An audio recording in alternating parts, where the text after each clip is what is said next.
right, welcome back. Talking about domestic abuse, Heather Woolsey is here with us today, and we've touched on some of the points on how you're recognizing, when you're in an abusive relationship, how you can reach out and start getting help.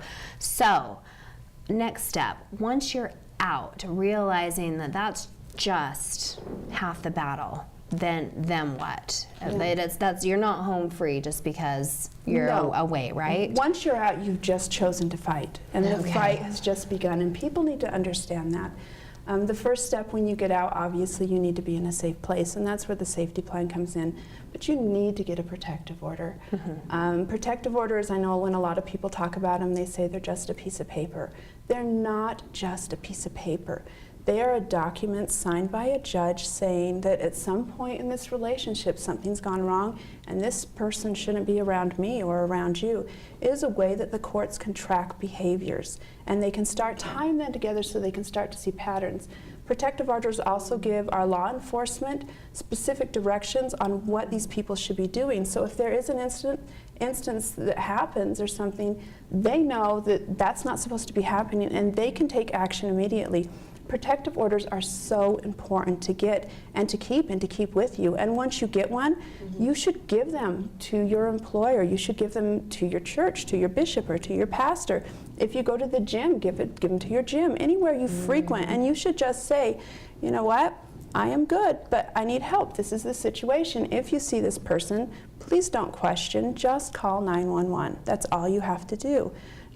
But being proactive, I think, is the best thing, starting with the protective order and then letting people know that you need help. Well, that's important. I wanted to say, I know right now the legislature is happening up in Salt Lake, and you're working closely with a couple legislatures and state representatives. I am. Tell us how things are going and what's happening. Well, first of all, I want to say that we have some incredible lawmakers in our state. I am so impressed with them.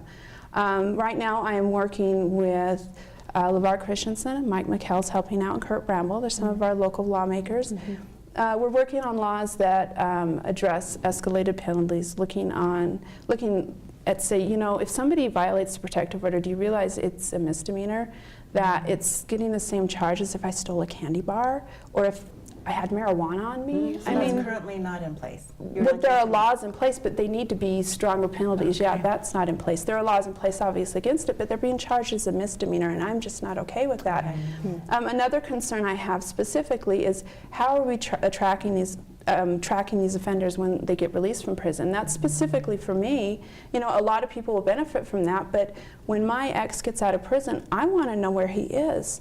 I don't want to have to live in fear all over again because he's allowed just to do whatever he wants. That is not okay. We have great lawmakers like Lowry Snow, who is working on a strangulation bill. Right now, in current Utah law, there is no mention of strangulation. It's really not against the law. You might be, I know, you might be charged with an assault or an aggravated assault depending on what happens during that, but there's no mention of strangulation. Strangulation is very common in domestic violence relationships. When a woman is strangled once, she is 7 times more likely to be killed by that partner. It's that escalation of violence and them letting you know that they can take your life if they wanted to. So they will strangle you just to let you know, hey, you better get back in line. You better get back in line. And that is so common. It is so common. It is a huge factor in just violent relationships. Another bill we're looking at with Representative Ken Vivery is how protective orders are issued and keeping families safe, which is really important. So, I can't tell you how much I appreciate our lawmakers that we have. I also am really excited. I just met with our Utah County Commissioners yesterday, and what a just fine, upstanding group of men they are. We did a good job voting them in this year, you guys. We really did. They have committed to me to address domestic violence in Utah County.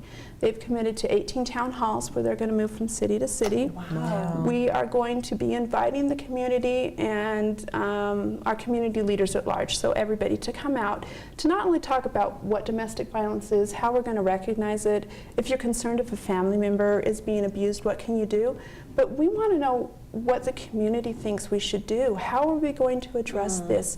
What kind of things can we do to stop this in our community? Because we really do have one of the best communities in the state, if not on earth.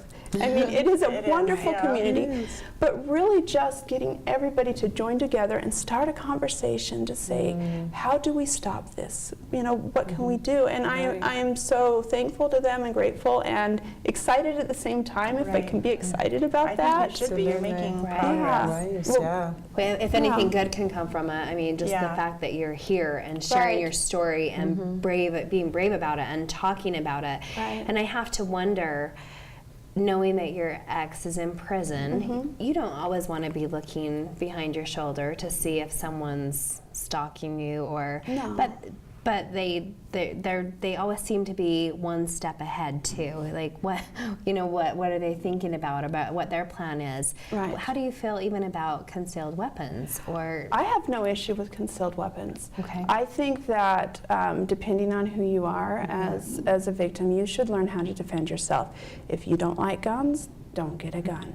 I mean, there's plenty of other ways. Take self-defense. I hire a bodyguard. I mean, I've done that too. I seriously have. There are plenty of ways to learn to defend yourself. There's even apps on your phone that you can get to download that can call emergency numbers for you and record what's going on in live time just in case something happens. There's all kinds of ways to make yourself safe. And, you know, but I am for guns. I make no qualms about it, but if you don't like them, don't get one. It's simple. Yeah. So what would you say to someone who's out there, who's going through similar things that you've gone through, but her husband, let's say it's the husband, because it's not usually the woman that's beating on the man, is it? Well, just so you know, there are men that are abused, and that's very important to put out there. There are men that are abused. There are some crazy women out there, and shame on them. Honestly, seriously, shame on them. Crazy women are the absolute worst. It's a two-way street. It is a two-way street. Yeah. The majority of abused are women, though. The majority of those that do get abused are women, and that's just the reality. But you know, we do have to recognize that, and it happens. But for anybody that's being abused, first and foremost, I think it's important that they know that they're valued, they're important, and they're loved. That is so important for them to recognize. They need to recognize that they don't deserve what's happening, and they need to ask for help. Pick up the phone, call your local police victim advocate. Just tell them you need help. Nobody's going to know you did it. They'll keep it quiet. You don't have to file a police report. It's somebody right in your own community that can start to help you work through the mess and make a plan to get out. If you don't feel you can do that, or maybe you're from a smaller town and you don't have a victim's advocate, call 1-800-897-LINK. That's our state hotline. They can start to put something in place. And if you want to call the national one, they can do the same thing. There are so many ways that you can call discreetly and just say, I need help. Nobody's going to pressure you to do anything you don't want to do. Nobody's going to force you to get out, and certainly nobody's going to put you in worse danger. They're going to work with you at your own pace and help you address the issues at hand, because every violent relationship is different, and there will be different factors that have to be dealt with, but there are professionals out there that are ready, and they're waiting, and they're willing to help.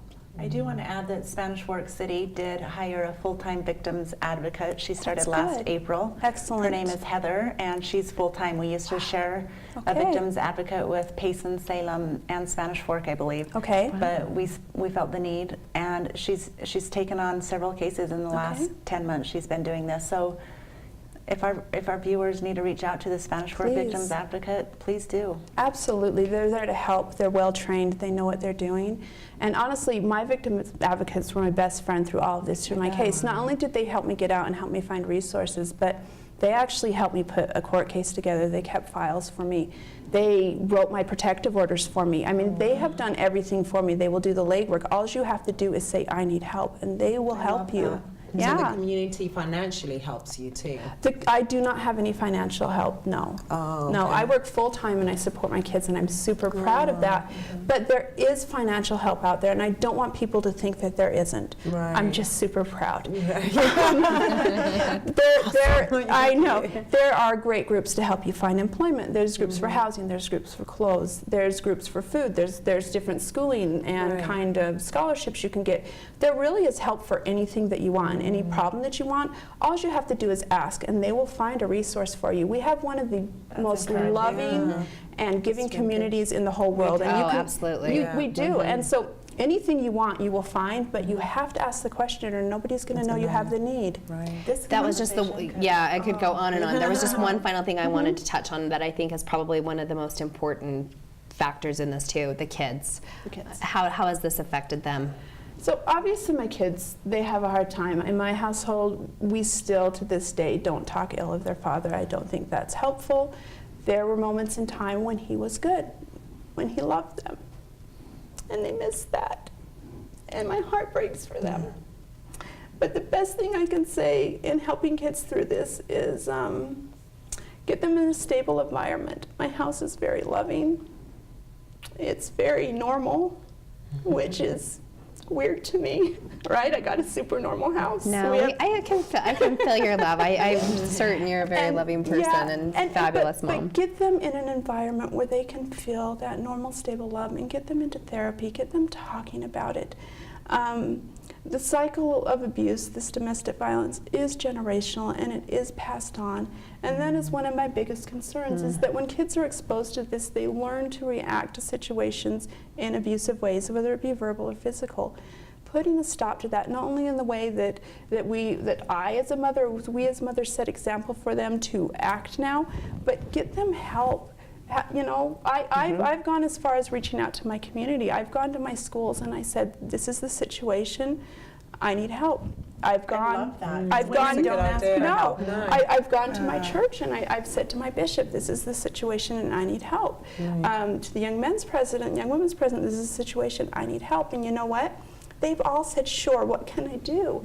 And they step up and they help me. It's surrounding our children with love and teaching them a better way to, that's the only way to break the cycle of violence. You are breaking it. Very good. Wow. Thank you so much for being here. And look for our new YouTube channel, youtube.com/SF17 Studio Chatter.